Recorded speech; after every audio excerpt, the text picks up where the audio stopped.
بالإعدام شنقا حتى الموت لارتكاب عيش قتل الشعب، عمد كجريمة عيش ضد الأمة. الإنسانية وفق المادة اسقط العملاء، 12 أولا أليف بدلالة اسقط المادة. الولاة. صدام حسین، دنیا اسے عراق کا امر کہتی ہے۔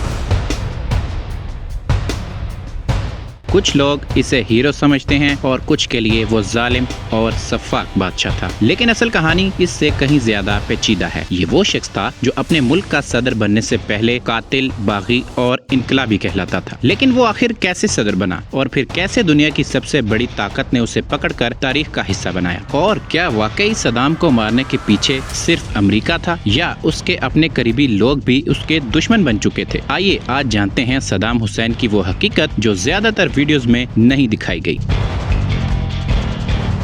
ایک کسان کا بیٹا جو تاریخ رقم کر گیا۔ صدام حسین 28 اپریل 1937 کو عراق کے ایک غریب علاقے میں پیدا ہوا۔ باپ بچپن میں ہی فوت ہو گیا، ماں نے دوسری شادی کر لی۔ صدام کا بچپن غربت، تنہائی اور بدسلوکی میں گزرا۔ کہتے ہیں ایک وقت تھا کہ صدام اسکول چھوڑ کر کئی مہینے سے چرواہا بنا رہا۔ ایک دن اس نے فیصلہ کیا، میں صرف زندہ نہیں رہوں گا، میں پہچانا جاؤں گا۔ اسی جذبے کے ساتھ اس نے تعلیم حاصل کی، قومی سیاست میں قدم رکھا اور غریب قوم پرستی کے نعروں کے ساتھ بیعث پارٹی میں شامل ہوا۔ صدام کا پہلا جرم 1959 میں جب اس نے اس وقت کے عراقی صدر جنرل عبدالکریم قاسم کو قتل کرنے کی سازش کی۔ اس حملے میں وہ خود بھی زخمی ہو گیا۔ کیا یہ ایک دہشت گردانہ کارروائی تھی یا قومی ہیرو بننے کا پہلا قدم تھا؟ یہ وہ پہلا واقعہ تھا جس نے ثابت کر دیا کہ صدام حسین کسی بھی حد تک جا سکتا ہے۔ 1979 میں صدام حسین عراق کا صدر بن گیا اور پھر اگلے 24 سال عراق صرف اسی کا تھا۔ وہ لوگوں کو گھر دیتا، تنخواہیں بڑھاتا، تیل سستا کرتا، لیکن جو بھی اس کے خلاف بولتا یا تو زندان میں ہوتا یا زمین کے نیچے۔ صدام حسین نے صرف مخالف سیاستدانوں کو نہیں بلکہ اپنی ہی پارٹی کے رہنماؤں کو بھی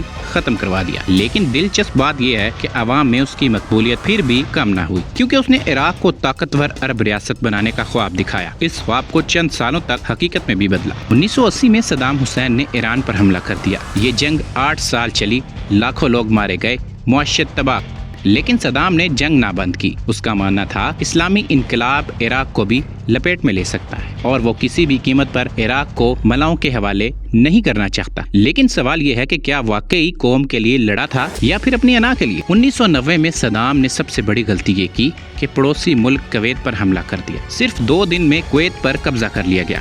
دنیا حیران رہ گئی اور امریکہ غصے سے لال ہو گیا۔ یہی وہ لمحہ تھا جہاں صدام نے اپنے اقتدار کی قبر کھودی۔ امریکہ نے خلیجی جنگ کے نام پر حملہ کیا، عراق کو پیچھے ہٹنا پڑا اور دنیا نے صدام کو ظالم قرار دے دیا۔ صدام اور امریکہ دشمنی یا استعمال؟ یہ حقیقت کم لوگ جانتے ہیں کہ 1980 کی دہائی میں امریکہ خود صدام حسین کو سپورٹ کرتا رہا اور ایران کے خلاف جنگ میں امریکہ، برطانیہ، سعودی عربیہ سب صدام کے پیچھے کھڑے ہو گئے۔ اس وقت صدام ہیرو لگتا تھا کیونکہ وہ ایران کو کمزور کر رہا تھا، مگر جیسے ہی صدام نے کویت پر حملہ کیا وہی امریکہ اب اس کا دشمن بن گیا۔ تو کیا صدام صرف ایک مہرا تھا؟ جب تک مفید تھا قابل قبول تھا، اور جب فائدہ ختم ہوا اسے ختم کر دیا گیا۔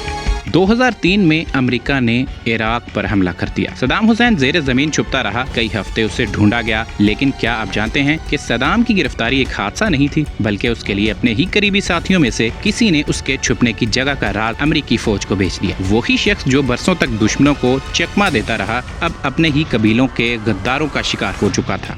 دسمبر 2006 میں دنیا نئے سال کا جشن منا رہی تھی اور صدام حسین ایک تاریک کمرے میں موت کا سامنا کر رہا تھا۔ اسے پھانسی دی گئی اور وہ لمحہ کیمرے پر بھی ریکارڈ کیا گیا۔ ویڈیوز پوری دنیا میں پھیل گئیں۔ کچھ لوگوں کے لیے یہ انصاف تھا اور کچھ کے لیے ایک طاقتور عرب کو ذلیل کرنے کا منصوبہ تھا۔ کیا صدام واقعی ہی مجرم تھا جسے وہ دنیا مانتی تھی یا وہ صرف بغاوت کی وہ مثال تھا جسے عبرت بنانے کے لیے مارا گیا؟ صدام ایک کہانی جو آج تک ختم نہ ہو سکی۔ کچھ لوگ آج بھی اسے اپنا ہیرو مانتے ہیں، کچھ آج بھی اسے خوف کی علامت سمجھتے ہیں، لیکن ایک بات تو طے ہے، صدام حسین ایک عام حکمران نہیں تھا، وہ ایک ایسا راز تھا جو جتنا کھولتے جاؤ اتنا ہی پیچیدہ ہوتا جاتا تھا۔ آپ کا کیا خیال ہے؟ کیا صدام حسین ظالم تھا یا اسے جان بوجھ کر تباہ کیا گیا؟ اپنی رائے ضرور دیجیے گا۔